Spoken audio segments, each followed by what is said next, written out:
Hello and welcome to this multimedia series on the environment on CNC3. I'm Ira Mathur.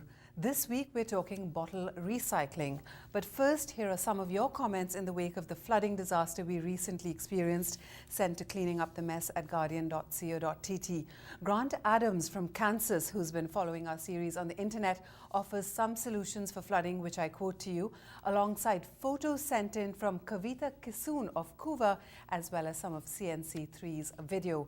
Mr. Adams' solution for flooding include the following: enforce reforestation laws, install storage systems areas to slow and impound water, create terracing and depressions on slopes to slow down gushing water, enforce anti-dumping laws which are grossly disrespected, draft and enact regulations regarding land use and development, clearly demarcate land boundaries for agriculture, dwellings, industrial activity, as well as the limits of urbanization, review building codes, including areas for vegetation in development and construction, create and enforce laws for the disposal of all waste resulting from living, manufacturing, and energy production.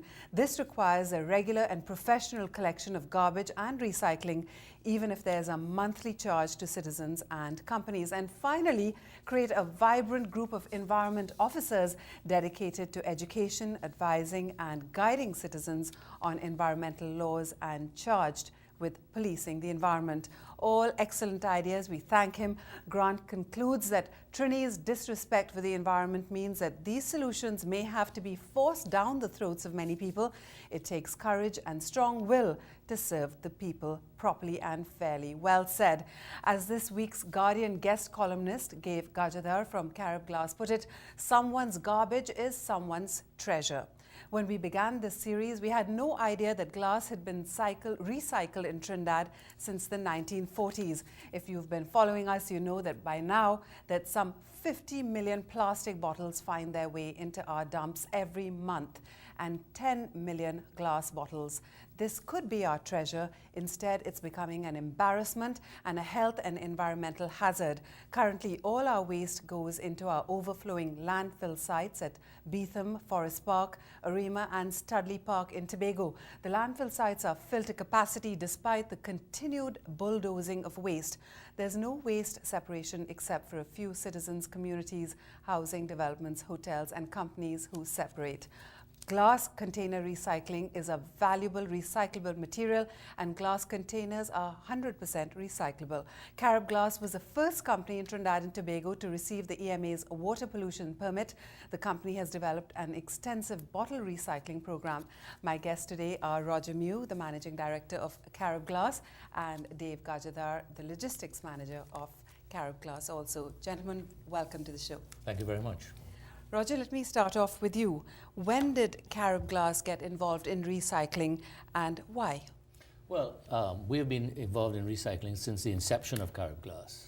We were established back in 1948, as you pointed out in your clip there. We've been in it for a long time. It is an essential part of our process. We cannot make new glass bottles unless we are able to collect old glass bottles. Every new glass bottle, we are talking 45 to 50% of every new bottle is an old bottle. So cullet, what we call recycled glass, is an essential part of the manufacturing process of glass. So we have a very high demand for recycled glass in order for us to go about our business of making new glass. How much of your recycled, or how much of your glass is imported? Well, as you can see from those statistics there that you mentioned, approximately 10 million bottles are going into the dumps every month. Carib Glass will make over 20 million bottles of glass every month, of which about 25% of that is actually exported. Some of it is collected here in Trinidad, both through our recycling efforts, and some are also imported. We have a policy, of course, that we would prefer to collect all our glass in Trinidad as our first stop. But since we have not been able to do so, we go to the Caribbean, our regional partners, where we do a lot of business with Barbados, and we also with Jamaica, and also with Dominica, and some of the other islands. Clearly, they're doing a better job than us. Dave, let me come to you as the logistics manager at Carib Glass. How is this recycling done? How is it sorted? How many people are employed in sorting out the glass right now in Carib? First, let me thank you for having me on the program here. Well, at Carib Glass, what we do is we have a recycled glass department, and in terms of sorting the glass bottles, we bring them into the plant. And basically, we have two guys who just sorts the bottles out and separates them into clear, brown, and green, because our production is based on clear bottles, brown, and green, and that's essentially what we collect. So that the glass comes in, and we store it into our facilities at Champlain, and then we go through the process of sorting. They come in trucks, in which they can be just offloaded into our areas, in which we have different sections for different colors of bottles, or they can come in bags, and then we then sort them out. Sometimes we need to remove the caps, sometimes there are lids, there are little rings around the bottles. All of these things that we need to then remove, and then it goes into a process of crushing. It goes into what we call a glass recycling section, and then it all comes out good and then goes into the furnace. Sounds excellent. Yes. Where do you get most of your glass, Roger, in the absence of recycling laws here? Do you get it from people sorting it and dropping it off, or do you get it from landfills? Well, we get a significant amount, in fact, from one of our sister companies, the Carib Brewery. Because the Carib Brewery, the vast majority of their glass is in fact recycled glass. It's not one-way glass. When you purchase your Carib or your Stag or your Macassan, you usually pay a deposit on those bottles. As a result of that deposit, people bring their bottles back to be washed and refilled. When they go through that process, after a process of wear and tear, the bottles can only be recycled a number of times in order to maintain the quality of the glass and the integrity of the product. Those bottles are then have to be dumped. And they, in fact, bring quite a significant amount of glass to Carib Glass. So not only are we getting the glass being reused to repack product, but when it is finished, it comes to Carib Glass. It does not, in fact, go to the landfills. The other part of the program is that we have set up with a number of recyclers who will be able to get some glass from the dumps, from the landfills. That is also an important source. And then the third and very important source, which we've been working very hard on, and I know Dave has been working very hard on that, is getting it from the public, what we call our campaign glass, where we pay cash for glass to bring the glass into Carib Glass. Perhaps, Dave, you could tell us about this. Right. Because of, let's say, lack of legislation, which we've talked, it's been highlighted a little bit before, we have decided that we would try to get it from, let's say, John Public, Jane Public, and we've decided to do a campaign where we would try to get across to the citizenry of our country. We came up with a campaign 2 years or so, 2.5 years ago, where we would pay cash for glass. And basically, we highlighted it. We had across the media, it was on the radio, the newspapers, and what we are trying essentially is to pay you, give you an incentive for your waste.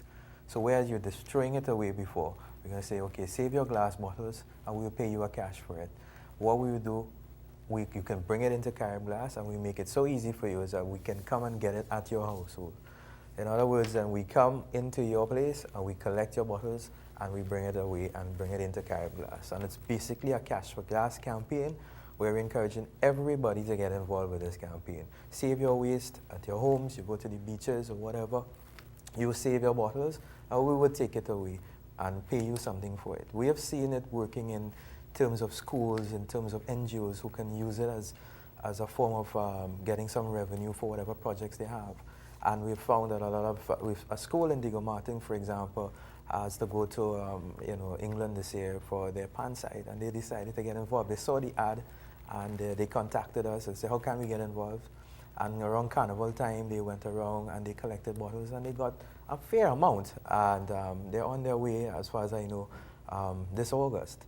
And we have a number of different NGOs and organizations. Communities, for example, has gotten involved, and they can use this money back for developing their own communities and drainage, whatever that be. So we see this as a very, as we call it, the proverbial win-win situation. I was just going to say that. Thank you, Dave. Yeah. We'll take a short break. As you watch, I want to remind you to send in your comments and suggestions to cleaningupthemess@guardian.co.tt.